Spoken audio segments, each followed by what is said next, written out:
कि ये third trimester में किस तरह का खाना चाहिए। आपकी अच्छी डाइट का मतलब है उसमें कार्ब्स के अलावा प्रोटीन हो, ग्रीन वेजिटेबल्स हो। और मैम थर्ड ट्राइमेस्टर में कोई न्यूट्रिशनल सप्लीमेंट्स भी लेना जरूरी है? सप्लीमेंट्स अपने को लेने होते हैं, पर्टिकुलरली आयरन, कैल्शियम और प्रोटीन सप्लीमेंट्स अपने को चाहिए होते हैं। ये जो थर्ड ट्राइमेस्टर पीरियड है इसमें धीरे धीरे जो ग्रोथ होती है तो उस टाइम पे बैक पेन बहुत होता है। हाँ, देखो बैक पेन का बढ़ना, बहुत सारी चीजें होती है, चेंजेस हो रहे होते हैं बॉडी में, है ना। मैम एक मदर मुझे ये कंप्लेन की थी कि बहुत बार बार पेशाब होता है, यहाँ तक कि छींकने और खांसने से भी उनको पेशाब निकल जाती है। ये बिल्कुल बहुत कॉमन प्रॉब्लम है। तो क्यों ये काउंट करना जरूरी है और इसका सही तरीका क्या है? फीटल मूवमेंट जो है डायरेक्टली लिंक्ड है आपके बच्चे की वेलबीइंग से। मैम मदर्स की बॉडी में 9 मंथ में क्या क्या ऐसे चेंजेस आते हैं जिनके बारे में उनको जानना पहले से जरूरी है? तो पहले तो पेशेंट को एक मेंटली रेडी होना है कि भाई अब हमको कभी भी लेबर स्टार्ट हो सकता है। हेलो दोस्तों, आपका स्वागत है सेहत गुरु पॉडकास्ट पे। अगर आप प्रेग्नेंट हैं और अपने प्रेगनेंसी के थर्ड ट्राइमेस्टर यानी कि 7वें, 8वें और 9वें महीने में हैं तो आपके मन में बहुत सारे डाउट्स एंड क्वेश्चंस आते होंगे कि बैक पेन जो हो रहा है उसके आराम के लिए आप क्या कर सकते हैं, जो लेबर पेन होता है अगर सच में लेबर पेन हो तो आपको कैसे पता चलेगा, कौन से ऐसे एक्सरसाइज करना चाहिए जिससे कि नॉर्मल डिलीवरी आसान हो जाए, और कौन से ऐसे साइंस हैं जिसमें हमें इमरजेंसी में तुरंत डॉक्टर से मिलना चाहिए, यानी कि रेड फ्लैग साइंस क्या होते हैं थर्ड ट्राइमेस्टर में। तो इस टॉपिक के बारे में बहुत डिटेल्स में बात करेंगे और इस टॉपिक पे बात करने के लिए आज हमारे साथ जुड़ रही हैं डॉक्टर आकांक्षा श्रीवास्तव मैम। मैडम बहुत सीनियर गायनेकोलॉजिस्ट हैं और मैडम का अपना इंस्टाग्राम चैनल है जिस पे मैडम बहुत सारी मदर्स को बहुत प्यार से प्रेगनेंसी और डिलीवरी के बाद बहुत सारे केयर्स के बारे में समझाती हैं और बहुत ही अच्छा उनका तरीका है मदर्स को हेल्प करने का। तो स्वागत है मैम आपका हमारे पॉडकास्ट में। आज हम थर्ड ट्राइमेस्टर के बारे में बात करेंगे। Thank you sir, thank you so much. I think ये जो हमारा आज का जो सेशन है वो जो एक्सपेक्टिंग मॉम्स हैं, खासतौर से जिनका थर्ड ट्राइमेस्टर चल रहा है, उनके लिए बहुत इन्फॉर्मेटिव और इंटरेस्टिंग टॉपिक है उनके लिए, जो उनको शायद कहीं ना कहीं आगे चल के बहुत ज़्यादा हेल्पफुल होने वाला है। एंड थैंक यू कि आपने इतना अच्छा इवेंट ऑर्गेनाइज करा है, इतना अच्छा टॉक ऑर्गेनाइज किया है, उसके लिए थैंक यू। मैम जो सबसे पहला क्वेश्चन मैं समझना चाहता हूँ प्रेग्नेंट लेडीज़ हैं उनकी तरफ से कि थर्ड ट्राइमेस्टर में कौन सी 3 सबसे ज़्यादा कॉमन मिस्टेक्स जो थर्ड ट्राइमेस्टर में एक प्रेग्नेंट लेडी कर देती है जिनकी वजह से उनको प्रॉब्लम हो सकती है, उसके बारे में थोड़ा आप अपने एक्सपीरियंस से बताएं तो बहुत अच्छा रहेगा। हाँ सर, देखो थर्ड ट्राइमेस्टर यूजली हम काउंट करते हैं 28 वीक्स से स्टार्ट हो जाता है, जो तीसरी तिमाही बोलते हैं हम, तो 28 वीक से स्टार्ट हो जाता है। 28 वीक स्टार्ट होने के बाद जो जितने भी कॉम्प्लिकेशंस हैं प्रेगनेंसी में, है ना, चाहे वो मेडिकल कॉम्प्लिकेशन हो चाहे ऑब्स्टेटिकल कॉम्प्लिकेशंस हो, जैसे बीपी है, शुगर है, या कोई अंदर ब्लीडिंग हो रही है, पानी कम हो रहा है, बच्चे का ग्रोथ नहीं बढ़ रहा है, बच्चे को फ्लो कम जा रहा है, ब्लड फ्लो कम जा रहा है, तो ये सब चीज़ें generally most commonly third trimester से स्टार्ट होती है। एंड मोस्ट कॉमनली हम यही गलती करते हैं कि हम टाइम से डॉक्टर के पास नहीं पहुंचते। तो बहुत ज़रूरी है, फर्स्ट मोस्ट कॉमन गलती यही होता है कि हम फ्रिक्वेंट विजिट्स नहीं रखते, हम इस चीज़ को इग्नोर कर देते हैं। हमें लगता है कि एक सोनोग्राफी हो गई, हम 9 मंथ में एक और सोनोग्राफी करा लेंगे, उतना ही विजिट काफ़ी है, तो उसमें काफ़ी सारी चीज़ें प्रॉब्लम आती हैं। तो जनरली थर्ड ट्राइमेस्टर के बाद जो WHO का रिकमेंडेशन है वो तो ये बोलता है कि 28 वीक्स के बाद आप हर 2 हफ्ते पे डॉक्टर के से मिलो, और 28 वीक्स से लेकर 36 वीक्स तक, मतलब 9 मंथ के स्टार्टिंग तक आप हर 2 हफ्ते पे डॉक्टर से मिलो, अपना वो कराओ, बीपी कराओ, शुगर कराओ, रेगुलर चेकअप कराओ, हार्ट बीट दिखाओ, और अकॉर्डिंगली जो भी डॉक्टर आपके इन्वेस्टिगेशंस लिखते हैं, ब्लड के हैं या सोनोग्राफी है, वो आप कराते रहो। और एक और 9th मंथ के जब स्टार्ट हो जाता है 36 वीक्स के बाद, तो WHO बोलता है कि आप हर हफ्ते एक बार डॉक्टर से मिलो, क्योंकि ये पीक टाइम होता है जब आपका बीपी बढ़ रहा होता है, शुगर बढ़ रहा होता है, या कोई और कॉम्प्लिकेशन है। तो अगर आप टाइमली विजिट करते हो अपने डॉक्टर से तो वो आप टाइम से स्क्रीन हो जाता है। सेकेंड मोस्ट इंपॉर्टेंट गलती जो करते हैं मदर्स, वो होता है बेबी मूवमेंट को सही से ट्रैक नहीं करना। ये थर्ड ट्राइमेस्टर में इंपॉर्टेंट हो जाता है। बेबी मूवमेंट ऑब्वियसली एक बहुत, मतलब एक part of wellbeing of foetus होता है कि अगर बच्चा अंदर अच्छा है तो अच्छे से मूव करते रहना चाहिए, ठीक है। तो वो एक इंपॉर्टेंट चीज़ होता है कि पर्टिकुलरली अगर आप 8th और 9th मंथ में है तो बेबी मूवमेंट को सही से ट्रैक करना बहुत इंपॉर्टेंट होता है। एंड थर्ड इंपॉर्टेंट चीज़ होती है मोबिलिटी, है ना। मतलब बहुत कंफ्यूजन लोगों को कि भाई हम काम करें या नहीं करें। कुछ लोग बोलते हैं कि हम बिल्कुल काम नहीं कर रहे हैं, कुछ बोलते हैं कि हम एग्जॉस्ट हो रहे हैं। तो एक ना आपको एग्जॉस्ट होना है और ना ही आपको ऐसा है कि आपको बेड रेस्ट पे रहना है। एक प्रॉपर मोबिलिटी मदर्स को अपना मेंटेन करके रखना है ताकि आपका बच्चा भी सुरक्षित रहे और आपको अननेसेसरी कॉम्प्लिकेशंस ना हो, आपका अननेसेसरी वेट ना बढ़े, आपका अननेसेसरी बीपी शुगर में आप लैंड अप ना हो। जी मैम, एक और क्वेश्चन ये रहता है कि ये थर्ड ट्राइमेस्टर में किस तरह का खाना चाहिए, क्योंकि इंडिया में हमेशा फूड को लेकर बहुत ज़्यादा मिथ और मिसबिलीफ्स रहती हैं, डाउट्स भी रहता है कि ये ना खाएं वो ना खाएं। और मैंने भी ये सुना है कि थर्ड ट्राइमेस्टर में जो मदर्स को पेट है भारी होने की वजह से या पेट बड़ा होने की वजह से रिफ्लक्स वगैरह भी बहुत प्रॉब्लम्स होती हैं। तो क्या प्रॉब्लम्स होती है फूड रिलेटेड और कैसे उनसे बचना चाहिए? हाँ, देखो प्रॉब्लम्स तो डेफ़िनेटली होता ही है, क्योंकि अब जैसे यूट्रस बड़ा हो रहा है, तो जब यूट्रस का साइज़ बढ़ना शुरू हो जाता है, तो वो पीछे के सारे जो हमारे गट है, उसको कंप्रेशन इफ़ेक्ट डालना शुरू हो जाता है। एंड सेकंड इंपॉर्टेंट चीज़ होती है कि प्रोजेस्टेरॉन इफ़ेक्ट हमारा पीक इफ़ेक्ट पे, तो उसकी वजह से भी गट मोटिलिटी कम रहती है ना? तो नोज़िया, वोमिटिंग, कॉन्स्टिपेशन ये एक रेगुलर प्रॉब्लम है जो हम फेस करते ही हैं, थर्ड ट्राइमेस्टर में हम फेस करते हैं। तो अब क्या होता है कि हमें क्या ध्यान रखना है इस समय जो थर्ड ट्राइमेस्टर में है ना, बेबी का वेट बहुत तेजी से ग्रो होना शुरू कर देता है। तो मदर को अच्छी डाइट भी लेना है। डाइट इन द सेंस आपको सिर्फ कैलोरी पे नहीं रखना है। आपकी अच्छी डाइट का मतलब है उसमें कार्ब्स के अलावा प्रोटीन हो, ग्रीन वेजिटेबल्स हो, डेली जो भी मौसमी फ्रूट हो वो हो, और ड्राई फ्रूट्स आप ले सकते हो। ओमेगा 3 फैटी एसिड्स वाली चीज़ें आपको इंक्लूड करनी है। हाइड्रेशन मेंटेन करके रखना है। तो एक कंप्लीट डाइट इंपॉर्टेंट होता है बच्चे के और माँ के ओवरऑल फिट मतलब वेलबींग के लिए, ठीक है। लेकिन ऑब्वियसली आपको लगता है कि मैम खाया ही नहीं जा रहा है, तो हम इसको कैसे क्या करें जिससे हम खा पाएं? तो इसके लिए इंपॉर्टेंट होता है कि भाई हम मदर्स को बोलते हैं कि स्मॉल फ्रीक्वेंट मील्स पे ध्यान दो। आप एक बार में आप 4 रोटी नहीं खा पा रहे हो, कोई बात नहीं, आप हर 2 घंटे पे कुछ कुछ हेल्दी चीज़ें खाने की हैबिट डालो। आपने 8 बजे सुबह हल्का नाश्ता कर लिया, 10 बजे आपने जूस ले लिया, 12 बजे आपने थोड़ी 2 रोटी खा ली, 2 बजे आपने मखाने खा लिए। तो हर 2-2 घंटे पे मतलब इतना खाओ कि 2 घंटे में आपका पेट खाली हो जाए और आपको खुद से ही अंदर से आपको लगे कि नहीं अब मेरे को कुछ खा लेना चाहिए या कुछ पी लेना चाहिए। तो स्मॉल फ्रीक्वेंट हेल्दी मील पे आपको फोकस करना होता है मतलब बेसिकली थर्ड ट्राइमेस्टर में। और मैम थर्ड ट्राइमेस्टर में कोई न्यूट्रिशनल सप्लीमेंट्स भी लेना ज़रूरी है? जैसे सप्लीमेंट्स अपने को लेने होते हैं, पर्टिकुलरली आयरन, कैल्शियम और प्रोटीन सप्लीमेंट्स अपने को चाहिए होते हैं, क्योंकि हीमोडायनेमिकली प्रेगनेंसी में हमारा ब्लड वॉल्यूम बढ़ जाता है, हीमोग्लोबिन कम होता ही होता है ना। तो इसीलिए हम मदर्स को बोलते हैं कि आयरन सप्लीमेंट जो आपको डॉक्टर्स दे रहे हैं वो आपको लेना है। कैल्शियम की रिक्वायरमेंट बढ़ जाती है क्योंकि बच्चे का भी बोन कार्टिलेज बहुत तेज़ी से ग्रो कर रहा है, तो मदर को कैल्शियम लेना ज़रूरी होता है। बच्चे का इस समय मसल डेवलपमेंट बढ़ना शुरू हो जाता है, तो माँ का प्रोटीन लेना बहुत ज़रूरी होता है। तो कई बार क्योंकि हम खाना पीना उतने अच्छे से नहीं खा पाते, खाने के बाद भी वो जो जितना रिकमेंडेशन है सप्लीमेंट्स का वो हमारा पूरा नहीं होता, इसलिए एडिशनली हम आयरन, कैल्शियम और पर्टिकुलरली प्रोटीन सप्लीमेंट्स हम एडवाइस करते हैं मदर्स को लेने के लिए। अच्छा मैम, एक और चीज़ जो होती है पेट भारी होने के वजह से, पेट बड़ा होने की वजह से, ये जो थर्ड ट्राइमेस्टर पीरियड है इसमें धीरे धीरे जो ग्रोथ होती है, तो उस टाइम पे बैक पेन बहुत होता है। बहुत सारी मदर्स इस चीज़ को लेकर कंसर्न रहती है, बहुत परेशान रहती है कि बैक पेन बढ़ जाता है और मूवमेंट करना भी मुश्किल हो जाता है, क्योंकि शरीर भारी होते रहता है, बेबी ग्रोथ करता है, पेट बढ़ता है तो शरीर भारी होने लगता है और उसमें मूवमेंट करना भी बहुत मुश्किल होता है। तो किस तरह से हम बैक पेन से बच सकते हैं या उसको कंट्रोल कर सकते हैं, और मूवमेंट या फिर अगर कहें तो एक्सरसाइजेज कौन से करें ताकि हमको थोड़ा बैक पेन में भी रिलीफ हो, थोड़ा हेल्दी बॉडी मेंटेन हो और फाइनली नॉर्मल नेचुरल डिलीवरी होती है उसमें भी आसानी हो? हाँ, देखो बैक पेन का बढ़ना बहुत सारी चीज़ें होती हैं, चेंजेस हो रहे होते हैं बॉडी में, है ना? सबसे मोस्ट इम्पोर्टेंट चीज़ हमारा पोस्चर ही चेंज हो जाता है, पूरा का पूरा बैक पे स्ट्रेन आना शुरू हो जाता है, ठीक है? हमारे लिगामेंट्स लूज हो रहे हैं, कैल्शियम की डिफिशियंसी होना शुरू हो जाती है, तो इन सब चीज़ों की वजह से बैक पेन होना कॉमन है, ठीक है?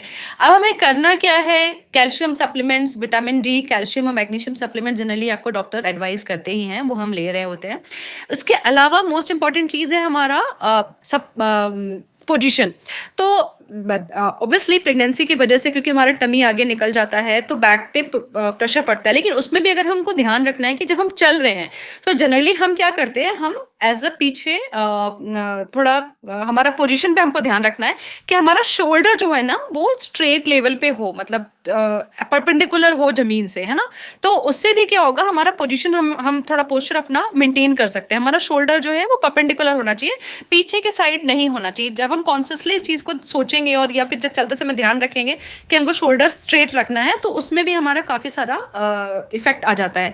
इसके अलावा क्योंकि लिगामेंट्स लूज हो रहे हैं तो पोस्चर की वजह से जो पेन हो रहा है, बच्चा नीचे घिसक रहा है, तो उन सब चीज़ों की स्ट्रेचिंग वाली जो पेन होती है उसको हम कॉम्बैट कर सकते हैं जो डिफरेंट हमारे प्रेगनेंसी वाले एक्सरसाइजेस होते हैं।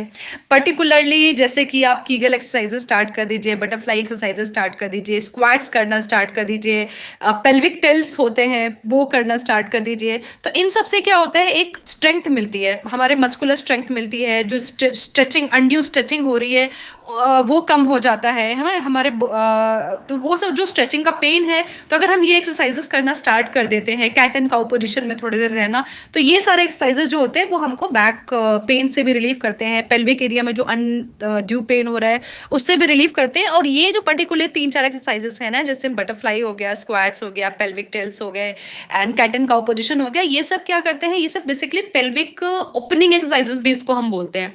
तो पेल्विक ओपनिंग एक्सरसाइजेस अगर अपन करते हैं तो बच्चे का सिर नीचे घिसकता है, टाइमली इंगेज हो जाता है एंड ये अपने को नॉर्मल डिलीवरी में भी हेल्प करते हैं। मैम, एक मदर मुझे ये कंप्लेन की थी कि बहुत बार बार पेशाब होता है, यहाँ तक कि छींकने और खांसने से भी उनको पेशाब निकल जाती है, और ये 3rd ट्राइमेस्टर में वो गुजर रही थी इस प्रॉब्लम से। तो इस प्रॉब्लम का कोई सोल्यूशन है या फिर मतलब कैसे इसके साथ डील किया जाए? और यूरिन इन्फेक्शन भी मैंने सुना है कि होता है। ये बिल्कुल बहुत कॉमन प्रॉब्लम है, क्योंकि एक्चुअली जैसे जैसे यूट्रस बढ़ता है वो ब्लैडर को कंप्रेस करना शुरू कर देता है, कंप्रेशन इफेक्ट आना शुरू हो जाता है, जो ब्लैडर और जो पेशाब की नली है, यूरेथ्रा है, उसका एंगल चेंज हो जाता है। तो जिसके वजह से वो बेसिकली जो एंगल था, नॉर्मल एंगल था, उसकी जगह वो स्ट्रेट हो जाता है। तो जैसे ही हम कोई भी एब्डोमिनल प्रेशर हमारा बढ़ता है, हम जैसे हमने खांसा या छीका या तेज से हंस दिया, तो कोई भी जो हमारा एब्डोमिनल प्रेशर बढ़ा, तो उससे क्या हुआ, प्रेशर बढ़ा, वो सीधे उसने जाके यूट्रस पे कंप्रेशन इफेक्ट आया, यूट्रस ने जाके ब्लैडर को कंप्रेस किया और हमारा यूरिन निकल जाता है। तो ये बहुत कॉमन प्रॉब्लम है, इसके लिए परेशान होने की जरूरत नहीं है। लेकिन इसको हम कम कैसे कर सकते हैं, हम कीगल एक्सरसाइजेस से कम कर सकते हैं। अगर हम कीगल एक्सरसाइजेस करते रहेंगे तो ब्लैडर वॉल पे, यूरेथ्रल जो आसपास जो उसके एरिया पे जो मसल्स हैं वो कंट्रैक्टेड फॉर्म में रहेंगी, तो हम इसको कम कर सकते हैं। खत्म तो नहीं कर सकते जब तक प्रेगनेंसी चल रही है, लेकिन हाँ, इसको हम कम कर सकते हैं। और रही बात बार बार यूरिन आने का, तो ये भी, इसका भी रीजन वही है, कंप्रेशन की वजह से ऐसा लगता है कि इवैक्यूएट ही नहीं हो पा रहा है यूरिन, जो है ना, ऐसे बार बार ऐसे निकल ही नहीं पा रहा है। हम जाते हैं यूरिन करने, थोड़ा देर किए, बाहर आते हैं बाथरूम से, फिर ऐसा लगता है कि यार ऐसा लग रहा है कि वापस यूरिन आ रहा है, हम वापस जाके बैठ जाते हैं, लेकिन फिर भी ऐसा लगता है कि नहीं, खत्म तो हुआ ही नहीं। तो ऐसे केसेस में हम जनरली मदर्स को बोलते हैं कि जब आप यूरिन करने जा रहे हो, पर्टिकुलरली अगर आप वेस्टर्न टॉयलेट्स यूज कर रहे हो, तो आप आगे जब यूरिन खत्म होने के बाद आपको लगे कि यूरिन अब खत्म हो रहा है, तो आगे के साइड में लास्ट में ऐसे करके बेली को सपोर्ट करते हुए झुक जाओ, तो उससे जो बचा हुआ यूरिन है जो इवैक्यूएट नहीं हो पा रहा था, तो वो इवैक्यूएट हो जाता है। और सेकेंडली, अगर फिर भी सिम्टम्स आपको परसिस्ट कर रहा है, तो हम एक बार यूरिन टेस्ट कराना जरूरी होता है, क्योंकि यही सेम सिम्टम यूरिनरी इन्फेक्शंस में भी होते हैं। तो एक बार यूरिन टेस्ट करा लेना जरूरी होता है कि ये सिम्टम आपके यूरिन इन्फेक्शन की वजह से तो नहीं है, और यूरिन इन्फेक्शन की वजह से नहीं है तो कुछ भी परेशान होने की जरूरत नहीं है। मैम, जो एक बहुत इम्पॉर्टेंट चीज़ होती है 3rd ट्राइमेस्टर में, तो प्रेग्नेंट महिला है उनको बच्चे की मूवमेंट यानी कि जो किक्स है वो काउंट करनी होती है। तो क्यों ये काउंट करना ज़रूरी है और इसका सही तरीका क्या है? मतलब सही तरीका किस तरह से काउंट करना चाहिए, किस पोजीशन में काउंट करना चाहिए, दिन के किस टाइम पे काउंट करना बेहतर होता है, ये थोड़ा समझा दीजिए, ताकि जो भी महिलाएं प्रेग्नेंट हैं, जो भी प्रेग्नेंट हैं, उनको इसमें आसानी हो जाए और कोई डाउट या कन्फ्यूजन ना रहे। ऐसा बोल सकती हूँ कि देखो, फीटल मूवमेंट का काउंटिंग इसलिए ज़रूरी है क्योंकि फीटल मूवमेंट जो है डायरेक्टली लिंक्ड है आपके बच्चे की वेलबीइंग से, है ना। तो बेसिकली हम ऐसा कह सकते हैं ना कि सपोज जैसे हम एज ए हम एडल्ट्स हैं, हम बीमार पड़ते हैं तो हम क्या करते हैं, हम सोना शुरू कर देते हैं अंदर। तो वैसे ही अगर बच्चे को अंदर कुछ भी परेशानी है, क्योंकि हम हर रोज़ तो आपका सोनोग्राफी करा के देखते नहीं है, तो बच्चे को अंदर कुछ भी दिक्कत होगा ना, तो सबसे पहले वो अपना मूवमेंट कम करता है। और मूवमेंट कम अगर हुआ है तो ये सिर्फ माँ बता सकती है और कोई नहीं बता सकता। इसीलिए पर्टिकुलरली 8th और 9th मंथ में हम बोलते हैं कि भाई आप अपने बच्चे की किक मूवमेंट का सही से काउंटिंग करना है। अब काउंटिंग कैसे करना है, यूजली तो अगर सुबह से उठने, एक रफ एस्टिमेट होता है कि सुबह से उठने से लेके शाम तक, रात तक, अगर आपका 10-12 मूवमेंट्स डेली बेसिस पे हो रहा है अच्छे से, तो उस मूवमेंट मतलब कोई भी किक अगर आपको फील हो रहा है तो वो मोर देन इनफ है, उसके लिए आपको परेशान होने की जरूरत नहीं है। लेकिन कई बार होता है ना, काम करते करते जो वर्किंग मॉम्स है या काम करते करते हम ऐसे काउंट ही नहीं कर पा रहे हैं, हम भूल जाते हैं। तो उस केस में हम ये बोलते हैं कि आप एक काम करो, आप 3 बार जैसे ब्रेकफास्ट, लंच और डिनर किया, आप उसके बाद आप लेफ्ट लैटरल करके थोड़ी देर 1 घंटे के लिए लेट जाओ। उस 1 घंटे में भी अगर 3 बार मूवमेंट हो रहा है, 3 बार ब्रेकफास्ट के बाद, 3 बार लंच के बाद और 3 बार डिनर के बाद, तो वो अगर मूवमेंट्स हो रहा है तो उतना भी मोर देन इनफ है। तो अगर आप टोटल मूवमेंट आप नहीं भी काउंट कर पा रहे हो तो आप ऐसे पार्ट्स में काउंट कर सकते हो, वो भी मोर देन इनफ है। 5 मूवमेंट्स है मैम या 3 मूवमेंट है उसमें 1 घंटे में? तीन तीन तीन एक घंटे में अगर 3 मूवमेंट हो रहा है तो मतलब टोटल मिला के ब्रेकफास्ट, लंच और डिनर को मिला के आप 9 मूवमेंट्स अगर आपने ऐसे काउंट कर लिया तो ये भी और किस वीक ऑफ प्रेगनेंसी से ये मूवमेंट काउंट करना जरूरी है? जनरली हम 8th मंथ से स्टार्ट करना बोलते हैं कि 31 वीक्स ऑफ प्रेगनेंसी से 8th मंथ स्टार्ट हो जाता है। तो 8th मंथ से एटलीस्ट आप अपना फोकस करना स्टार्ट कर दीजिए। और पर्टिकुलरली 9th मंथ में तो आपको करना ही है, क्योंकि 9th मंथ में बहुत सारी चीज़ें अंदर चेंज हो रही होती है। कई बार पानी का लेवल कम हो जाता है, प्लेसेंटा कैल्सीफाई होना शुरू हो जाता है, आवल सूखना शुरू हो जाती है, बीपी शुगर कई बार बढ़ रहा होता है, मदर्स को पता ही नहीं होता। तो बहुत सारे चेंजेस होते हैं 9th मंथ। तो 9th मंथ में तो आपको पर्टिकुलरली इस चीज़ पे ध्यान देना है। जैसे हमने पहले भी बात किया कि आपको बेबी मूवमेंट पे पर्टिकुलरली इग्नोर नहीं करना है 9th मंथ में। Okay ma'am. मैम एक और क्वेश्चन जो होता है इसके रिलेटेड कि अगर मान लीजिए मूवमेंट कम आ रही है या मदर को समझ में नहीं आ रहा है मूवमेंट सही से हो रही है नहीं, तो कैसा उनको क्या करना चाहिए उस टाइम पे? हाँ, ये बहुत कॉमनली ये देखा जाता है। एक्चुअली क्या होता है कि खास तौर से एक तो क्या होता है कि जैसे ही आप 9th मंथ में पहुंचते हो ना, तो आपको अपने आप ऐसा फीलिंग आता है कि जैसे बच्चा बहुत अच्छा पहला मूव कर रहा था वैसे अब नहीं कर रहा। तो 9th मंथ में तो वैसे भी ये चेंजेस आते हैं, कई बार मदर्स कंप्लेन करती हैं। तो वो क्यों होता है, 2-3 रीजन होते हैं कि अब टमी का साइज मतलब बच्चे का साइज बढ़ना शुरू हो गया है, बच्चे के पास स्पेस कम है, पानी का लेवल अब कंपैरेटिवली कम होना शुरू हो जाता है, लाइकर जो होता है एमनियोटिक फ्लूइड कम होना शुरू हो जाता है, बच्चा अब धीरे धीरे नीचे फिक्स होना शुरू हो जाता है, तो वैसे ही उसकी मूवमेंट रिस्ट्रिक्टेड हो गई। तो जो पहले आपको 7th और 8th मंथ में मूवमेंट पसीव हो रही थी, तो वो तो अब वैसे भी कम हो जाती है। लेकिन उस कम में भी आपको किक 10-12 मूवमेंट्स आपको करना है। बाई चांस आपको कभी ऐसा लगे कि नहीं यार अब 3-4 घंटे हो गए मेरा बच्चा मूव नहीं कर रहा, तो अब क्या करना है? तो उस केस में आप 2-3 चीज़ें करके देख सकते हो। जनरली आप कुछ मीठा खा के देख लो, शुगरी चीज़ें खा के देख लो, आइसक्रीम खा लो, कुछ जूस पी लो, कुछ हाइड्रेट कर लो अपने आप को, कुछ वॉक कर लो, ठीक है? तो इतना ही करने से अगर आपने इतना करा है तो 1-8 घंटे में आपको लगता है कि नहीं वापस मूवमेंट आना शुरू हो गई है। लेकिन फिर भी सबको आपने मीठा भी खा लिया, आपने वॉक भी कर लिया, अपने आप को हाइड्रेट भी कर लिया, जूस भी पी लिया, उसके बाद भी आपको लग रहा है कि नहीं यार 5-6 घंटे हो गए मेरे को मूवमेंट पसीव नहीं हो रही है, तो पर्टिकुलरली अगर आप 9th मंथ चल रहा है तो फिर उसको इग्नोर नहीं करना है। आप अपने डॉक्टर के पास जाइए। डॉक्टर आपका जो भी आपको डॉपलर से आपकी हार्ट बीट देखता है या उनको लगता है तो सोनोग्राफी कराते हैं या ड्रिप चढ़ाते हैं, वो अपने हिसाब से डॉक्टर उसको मैनेज कर लेते हैं। लेकिन 9 मंथ में अगर आपको ये सब करने के बाद भी मूवमेंट पसीव नहीं हो रहा है तो फिर आपको इग्नोर नहीं करना। जी मैम। मैम मदर्स की बॉडी में 9 मंथ में क्या क्या ऐसे चेंजेस आते हैं जिनके बारे में उनको जानना पहले से ज़रूरी है? मतलब ये जो 9 मंथ्स है या फिर लेट जो प्रेगनेंसी है, क्या क्या ऐसे चेंजेस आते हैं, फिजियोलॉजिकल चेंजेस, जिनके बारे में उनको समझना थोड़ा आप लोग गाइड करते हो, समझाते हो जब वो आपके पास आते हैं? देखो 9th मंथ जैसे ही स्टार्ट होता है ना, 36 वीक्स हम बोलते हैं कि 35 वीक्स के बाद 9th मंथ स्टार्ट हो जाता है। तो पहले तो पेशेंट को एक मेंटली रेडी होना है कि भाई अब हमको कभी भी लेबर स्टार्ट हो सकता है, ठीक है? क्योंकि 9th मंथ में कुछ नहीं कर सकते कि वो ज़रूरी नहीं है कि आपकी डिलीवरी कब होगी। 35 वीक्स के बाद 36 वीक्स पे भी डिलीवरी हो जाती है, 37 वीक्स पे भी हो जाती है, कई बार 40 वीक्स तक भी आपको पेन नहीं आता, तो वो बहुत अनप्रेडिक्टेबल होता है। तो 9 मंथ में आपको ना लेबर के साइंस जानना बहुत ज़रूरी है कि अब धीरे धीरे करके पेट में ऐसा लगेगा, पेट बीच बीच में कड़ा हो रहा है ना? लेकिन वो जो थोड़ा थोड़ा कड़ा हो रहा है, इरेगुलरली कड़ा हो रहा है, फिर अपने आप ठीक हो जा रहा है, रेस्ट इतना सीवियर इंटेंसिटी नहीं है, तो हम बोलते हैं कि ब्रैक्सटन हिक्स कॉन्ट्रैक्शंस बोलते हैं।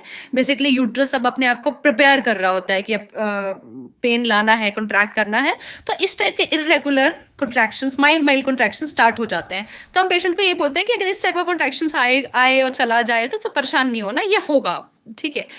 उसके बाद वजाइनल डिस्चार्ज बहुत ज़्यादा बढ़ जाता है, क्योंकि अब वजाइना मॉइस्ट होना शुरू हो जाती है, प्रोजेस्टेरोन का इफेक्ट होता है, तो बहुत पेशेंट कंप्लेन करते हैं कि मैम वजाइनल डिस्चार्ज हो रहा है। तो डिस्चार्ज कॉमन होता है, बस उसमें आप ध्यान रखो कि भाई उसमें इचिंग ना हो, बर्निंग ना हो, कोई इन्फेक्शन के साइंस ना हो, कोई ऐसे स्मेल ना आ रही हो। अदरवाइज थिक डिस्चार्ज अगर हो रहा है या म्यूकॉइड डिस्चार्ज अगर हो रहा है तो वो नॉर्मल है। क्योंकि बहुत सारी मदर्स कंफ्यूज करते हैं कि भाई मैम मुझे पता कैसे चलेगा कि ये नॉर्मल डिस्चार्ज है या पानी छूट गया है। तो हम उनको यही बताते हैं कि देखो पानी छूटेगा तो वो एकदम ऐसे पेशाब जैसा पानी होगा, है ना, ऐसे बिल्कुल एकदम गश ऑफ वाटर, वाटरी जैसा होगा वाटर, और निकलेगा तो वो निकलता चला जाएगा और रुकता नहीं है। उसमें तुम जो भी पहने रहोगे, पैजामा पहनोगे या पेटीकोट पहनोगे, वो पूरा गीला हो जाएगा और रुकेगा नहीं, फिर वो निकलता चला जाता है, ठीक है। और जो वजाइनल डिस्चार्ज होता है वो थिक होता है थोड़ा, वो हाँ, तो वो जो वाटरी डिस्चार्ज होता है वो जनरली ऐसा होता है कि आप बिल्कुल पेशाब जैसा पानी निकलना शुरू हो जाता है, तो वो अलग होता है वजाइनल डिस्चार्ज के कंपैरिजन में। तो ये है कि भाई, और दूसरा क्वेश्चन आता है मदर्स का कि हमको ट्रू लेबर पेन आएगा तो हम कैसे डिफ्रेंशिएट करेंगे, हमको कैसे पता चलेगा कि ये एक्चुअली में पेन है या नहीं है। तो 2-3 चीज़ें का ध्यान रखना है कि जो ट्रू लेबर पेन होता है उसको हम फॉल्स लेबर पेन से कैसे डिफ्रेंशिएट कर सकते हैं। कि ट्रू लेबर पेन जो होगा वो बैक से शुरू होगा, पेट कड़ा होगा, और पेन जो है वो कड़क के होते साथ ही हमारे थाइज में पेन होता है, ठीक है।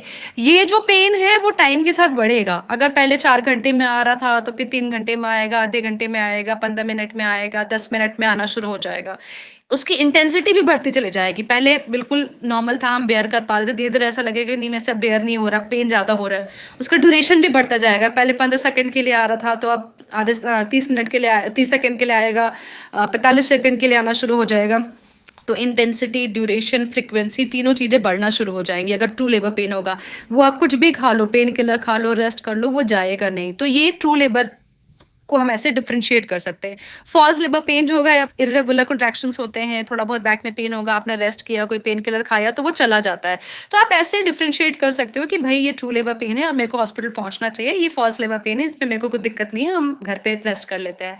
तो ये कुछ चेंजेस हैं जो आपको 9th मंथ में पता होना चाहिए कि ये चीज़ है तो हमको हॉस्पिटल जाना है, नॉर्मल वजाइनल डिस्चार्ज है, इरेथमिक कॉन्ट्रैक्शंस हैं तो हमको घर पे रेस्ट करना है। ओके मैम, एक और चीज़ जो हमें जानना था कि कई बार ये मिथ चलती है कि ये चीज़ खा लो तो आपको नॉर्मल डिलीवरी हो जाएगी, सिजेरियन नहीं करना पड़ेगा। इंडिया में जैसे हमारा देश मिथ का एक देश है, हर चीज़ों के बारे में बहुत सारे मिस इन्फॉर्मेशन और मिथ चलते हैं। तो कहीं मैंने एक देखा था कि किसी ने मुझे बताया, मैंने ये देखा कि 3 चीज़ें खा लो, घी खा लो, केसर खा लो, खजूर खा लो तो आपको नॉर्मल डिलीवरी हो जाएगी, सिजेरियन नहीं होगी। बट इसमें सच्चाई तो उतनी होती नहीं है। बट मैं ये समझना चाहता हूँ कि कैसे डिसाइड होता है नॉर्मल डिलीवरी होगी या सिजेरियन सेक्शन होगा, और क्या एक मदर खुद के लिए डिसाइड कर सकती है कि उनको नॉर्मल डिलीवरी लेना है या सिजेरियन सेक्शन लेना है। मैं एक प्राइमरी मदर के हिसाब से बात कर रहा हूँ कि कई लोग डरते हैं कि हम नॉर्मल डिलीवरी का दर्द बर्दाश्त नहीं कर सकते, तो क्या हम अपने तरफ से चूज़ कर सकते हैं सिजेरियन सेक्शन करना है, या फिर सिर्फ डॉक्टर ही डिसाइड कर सकते हैं बच्चे मदर की कंडीशन, मतलब प्रेग्नेंट वुमन की कंडीशन के ऊपर कि नॉर्मल डिलीवरी या सिजेरियन सेक्शन करना है। देखो, पहले तो मैं ये बोल दूं कि देखो आजकल के सिनेरियो में नॉर्मल डिलीवरी और सिजेरियन दोनों अच्छे हैं। वो ऐसा कुछ नहीं है कि नॉर्मल डिलीवरी बेटर है या सिजेरियन ही बेटर है, वो सर्कमस्टेंसेस पे जी मैम। डिपेंड करता है, बिल्कुल, है ना। अगर सब कुछ नॉर्मल है, मदर विलिंग है, मदर ने पूरे 9 महीने अपने आप को प्रिपेयर किया है, फिजिकली एक्सरसाइज कर रहे हैं, डाइट का ध्यान रखा है, लास्ट के सोनोग्राफी बिल्कुल नॉर्मल है ना, मतलब उसमें सारे पैरामीटर्स नॉर्मल हैं, और मदर चाहती है कि नहीं मेरे को नॉर्मल डिलीवरी के लिए अपने आप को रेडी रखा है उसने, ठीक है, तो फिर डेफिनेट, और डॉक्टर के साइड से भी कोई इशू नहीं है, अगर सब कुछ पैरामीटर सारे नॉर्मल हैं तो आप डेफिनेटली नॉर्मल डिलीवरी के लिए ट्राई कर सकते हो। अब खाने पीने की चीज़ें के बारे में बात करें तो एक्चुअली कुछ चीज़ें इसमें सही भी हैं। अब जैसे कुछ लोग बोलते हैं घी खाओ, तो घी का सच कोई रोल नहीं है, केसर का सच कोई रोल नहीं है, लेकिन कुछ चीज़ें हैं जैसे खजूर, ठीक है, और डेट्स का भी जो कुछ रिसर्चर्स हैं जिसमें सर्वाइकल डायलिटेशन पे उनका रोल देखा गया है। तो अब वो 100% किसी में काम करेगा कि नहीं करेगा ये तो कोई भी नहीं बोल सकता, लेकिन हाँ, अगर आपका सब कुछ नॉर्मल है, आपके डॉक्टर ने बोला है कि आप नॉर्मल डिलीवरी की तैयारी कर सकते हो, तो आप 9th मंथ में कुछ ऐसी चीज़ें खा सकते हो, मतलब ये नेचुरल चीज़ें खाने में कोई प्रॉब्लम नहीं है। मेन जो देखो, हर किसी को मैं यही बोलती हूँ कि नॉर्मल डिलीवरी का जो लास्ट में जो हम डिसाइड करते हैं वो 3 चीज़ें होती हैं। एक तो भाई सोनोग्राफी में आपके सब कुछ नॉर्मल हो, बच्चे का सिर कफलिक हो, पानी सही हो, आसपास पानी बच्चे का ठीक हो, वेट ठीक हो, प्लेसेंटा ऊपर हो, अगर सोनोग्राफी फाइंडिंग्स ठीक हैं तो सेकंड इंपॉर्टेंट चीज़ होता है माँ का सर्वाइकल डायलेटेशन। तो सर्विक्स अपने आप अगर लेबर आ जाए, अपने आप खुल जाए, सॉफ्ट है सर्विक्स। और थर्ड चीज़ होता है हेड एंगेजमेंट, मतलब बच्चे का जो सिर है वो पेल्विक ब्रिम को क्रॉस कर गया है, नीचे पहुंच गया है, क्योंकि ऐसे फाइंडिंग्स जो होते हैं वो जनरली स्मूथ लेबर में कन्वर्ट होने का चांस ज़्यादा होता है अगर बच्चे ने अपना सही पोजीशन ले लिया है तो। और अगर नहीं लिया है, कुछ और कॉम्प्लिकेशन है, तो वही है कि safe mother and safe baby is always on priority. ऐसा नहीं है कि नॉर्मल डिलीवरी ही कराना है। अगर आपको लगता है कि नहीं पे कहीं पे भी कुछ कॉम्प्लिकेशंस हैं तो सिज़ेरियन बनाई इसीलिए ताकि सेफली मदर बच्चे को डिलीवर किया जा सके। जी, लास्ट में जो मतलब डिलीवरी के आसपास जो समय होता है उस टाइम पे अगर मेडिकल इंडिकेशंस है तो हमेशा मेडिकल इंडिकेशंस के बेसिस पे ही डिसीजन होनी चाहिए। और अगर दोनों ही पॉसिबल है तो मदर को ज़्यादातर हम नॉर्मल डिलीवरी के लिए इंकरेज करते हैं, बट अगर कोई चाहे कि हम सिजेरियन ही सेक्शन करना चाहते हैं तो फिर वो अपना डिसीजन इन्फॉर्म डिसीजन ले सकते हैं। बहुत सारी मदर्स होती हैं आजकल, हाँ एग्जैक्टली बहुत सारे मदर्स होते हैं, वर्किंग मॉम्स हैं, 9 मंथ उन्होंने मतलब अच्छे अच्छे डॉक्टर्स हैं, सीए हैं, इंजीनियर हैं, उनका सीधा होता है कि नहीं मैम मुझे नहीं लेना ट्रायल, आप तो मेरा सिज़ेरियन करो, मुझे फ्री करो। तो ठीक है, वो मदर की चॉइस है। वो मतलब अगर अपार्ट फ्रॉम मेडिकल इंडिकेशन अगर डॉक्टर कुछ नहीं बोल रहा है तो वो मुझे लगता है वो कम्प्लीटली मदर का खुद का चॉइस होना चाहिए कि उसको कैसे डिलीवर करना है, क्योंकि दोनों ही सेफ हैं। ऐसा कुछ कोई कॉम्प्लिकेशन का रेट किसी चीज़ में ऐसा नहीं बढ़ता। हाँ, वही मतलब काउंसलिंग से इन्फॉर्म डिसीजन लेना चाहिए कि किसमें हमको क्या चीज़ फेस करनी पड़ेगी। मतलब कैसा, ऐसे तो नॉर्मल डिलीवरी में भी बहुत पेन होता है और काफ़ी चीज़ें उसमें गो थ्रू होना पड़ता है और उसमें रिकवरी का अपना चैलेंज है, और सिजेरियन सेक्शन का भी अपना एक सर्जरी है और उसके बाद रिकवरी का अपना चैलेंज है। दोनों को समझ के अपना पर्सनल डिसीजन ले सकते हैं अगर कोई मेडिकल इंडिकेशन नहीं है, राइट। तो एक और क्वेश्चन था मैडम कि जैसे क्या चीज़ें आप एज अ लास्ट में से लास्ट 2-3 वीक्स में या फिर 1 महीने में मदर्स को सिखा के रखते हो कि अगर ये सारी चीज़ें अगर आपको हो रही है तो आपको तुरंत हॉस्पिटल में आना है या डॉक्टर से कांटेक्ट करना है, जिनको हम रेड फ्लैग्स या इमरजेंसी साइंस बोलते हैं कि ये इमरजेंसी साइंस अगर आपको महसूस हो रही है, दिख रहा है, तो आप तुरंत डॉक्टर के पास जाएँ या हॉस्पिटल में आएँ या फिर कॉन्टैक्ट करें। वो क्या लिस्ट है, क्या चीज़ें आप बता के रखते हो लास्ट में? हाँ, जैसे पहले तो मैंने बताया कि भाई लेबर का कोई भी साइन हो, जैसे ट्रू लेबर के बारे में हमने बात किया, लीकिंग अगर हो रहा है आपको, है ना, ब्लीडिंग अगर हो रहा है, बच्चा कम घूम रहा है, तो ये तो लेबर से रिलेटेड साइंस हो गए। बच्चा कम घूम रहा है या इनमें से कोई भी है तो आपको डॉक्टर के पास पहुंचना है। कुछ डेंजर साइंस भी होते हैं, जैसे एकदम से आपको लगे कि पूरी बॉडी पे स्वेलिंग आना शुरू हो गया है, आपको बहुत सीवियर हेडेक हो रहा है, आंखों के सामने धुंधलापन हो रहा है ना, सांस लेने में तकलीफ हो रही है, तो ये जो साइन सिम्टम्स होते हैं कई बार हाई बीपी के चांसेस होते हैं। कई बार 36 वीक्स के बाद किसी का बीपी बहुत तेज़ी से शूट करता है। तो ये अगर आपको साइंस अगर आपको दिख रहा है तो भी आपको डॉक्टर के पास तुरंत पहुंचना है, ठीक है। इसके अलावा जनरली अगर आपका कोई भी मेडिकल कॉम्प्लिकेशन रहा है प्रेगनेंसी में, जैसे बीपी है, शुगर है, अनकंट्रोल डायबिटीज़ है ना, या ऑब्स्टेट्रिकल कोई कॉम्प्लिकेशन है जैसे प्लेसेंटा प्रीविया है, तो इन केसेस में जनरली हम आखिरी दिन का वेट करते भी नहीं है। ये अगर इस टाइप की कोई भी कंडीशंस हैं या बच्चा कमज़ोर है जिसको हम IUGR बोलते हैं, बच्चे के आसपास पानी कम है, तो ऐसे केसेस में जनरली हम मैक्सिमम 37 या 38 वीक्स तक ही हम डिलीवरी करा देते हैं। तो वैसा कुछ कंडीशंस है तो आपको पहले से डॉक्टर आपको बता देते हैं कि भाई इतने बीच में आप अपना आ जाना, हम आपकी डिलीवरी कराएंगे। और अगर सब कुछ नॉर्मल है तो जैसा मैंने बताया, जो डेंजर साइंस बताए और जो लेबर के साइंस बताए वो आपको ध्यान रखना है कि ये अगर हो तो आपको इमीडिएटली डॉक्टर के पास पहुँचना है।